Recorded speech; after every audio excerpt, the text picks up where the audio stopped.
Hello and welcome to this video. So here you see a challenge lock, a Dorma 6-pin lock that was made by Texas Jim. You can see the key, it has a really nice wild bidding, and that's the kind of challenge lock that drives me crazy.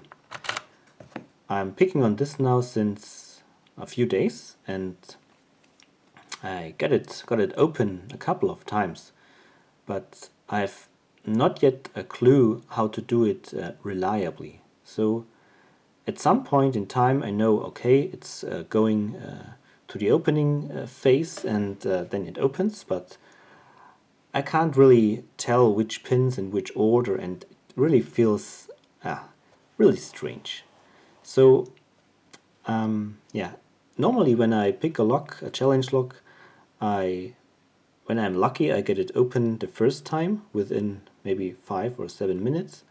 And there are other locks that where I can rehearse the picking, and after I've practiced a little bit, I understand the lock and I get it open in a reliable manner. But not with this lock. So not sure what will happen now, but I try to pick it now for you on camera. And I do this because I want to see what pins are in this lock, and maybe you're also curious to see what's in this lock. So yeah, let's give it a try and see what happens. So I have to apply medium tension at least. I go straight to the last pin. It gives a click and a nice turn on the core. Then I'm working my way to the front. And probably that was 2 or 3. It was 2, and now I'm on 1. Getting counter rotation. And got it set.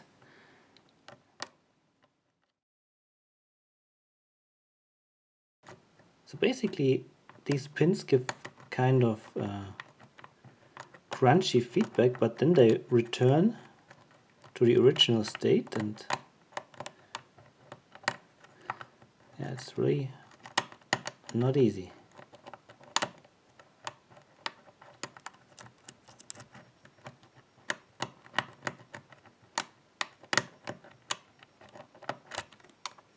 I think I reset and try again. So that's the second attempt.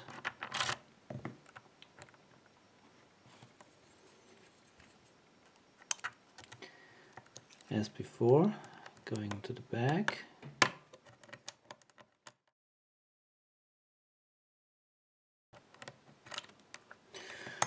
Okay, reset, try again.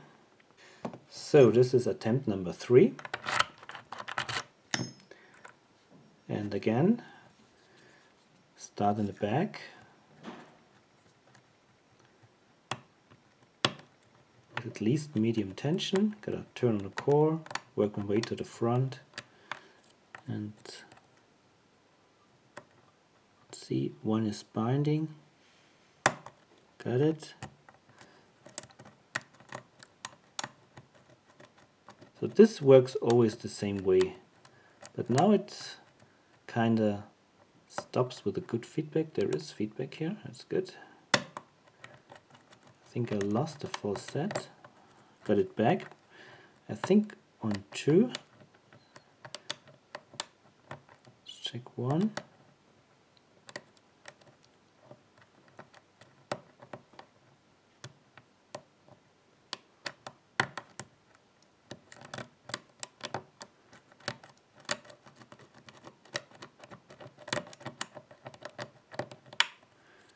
Okay, I felt a little turn on the core.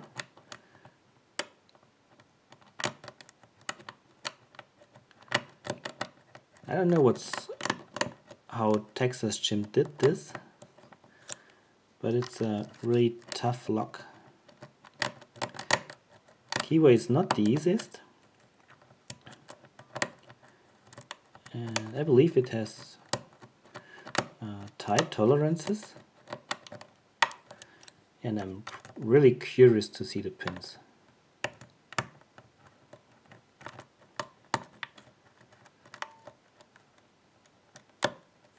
Okay, so I think now it's time to really maintain the tension, otherwise I'm always dropping pins, and now it stopped feeling mushy. Got better feedback now.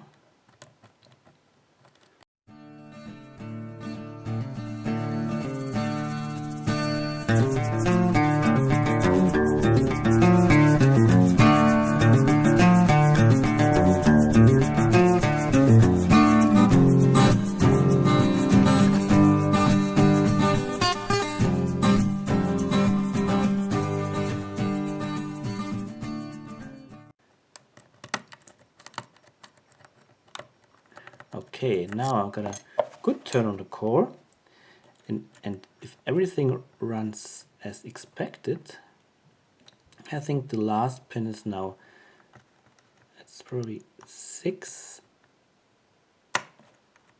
No, normally it opens if you set last pin.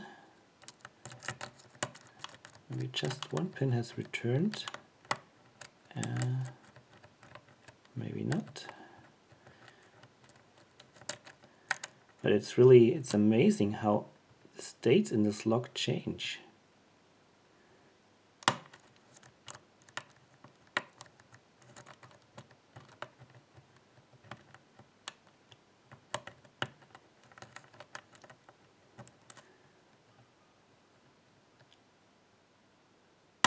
And it's open. Wow. Yeah. So that was a fight. Haha. Okay. Now I'm really curious to see the pins.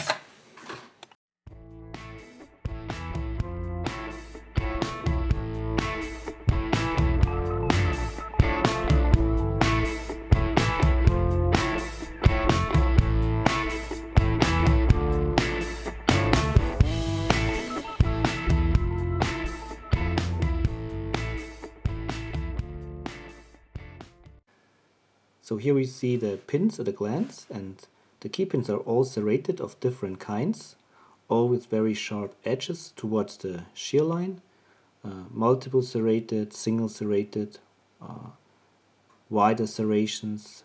That looks actually like a torpedo with like a spool part towards the shear line. So pretty nicely made, and they are designed to be evil overset traps. Then we have the drivers. 1, 2, 3, and 4 are like double spools with very sharp edges at the end. Then we have a multiple diameter T-pin in 5 with a spool part and a sharp edge towards the spring. And we have a like a spool with a very sharp edge towards the shear line, and this has been really effective for the last step, where you need to help the plug counter rotating in order to get this pin free. So pretty evil pins. And now let's have a look at the plug. We can see that all chambers are threaded, and some of them are even undercut. So we can see 2 is undercut, 3 is undercut, and 5 is undercut. So this really works well together with these sharp edges here. Oops, and I want to quickly reassemble the plug to see how they behave.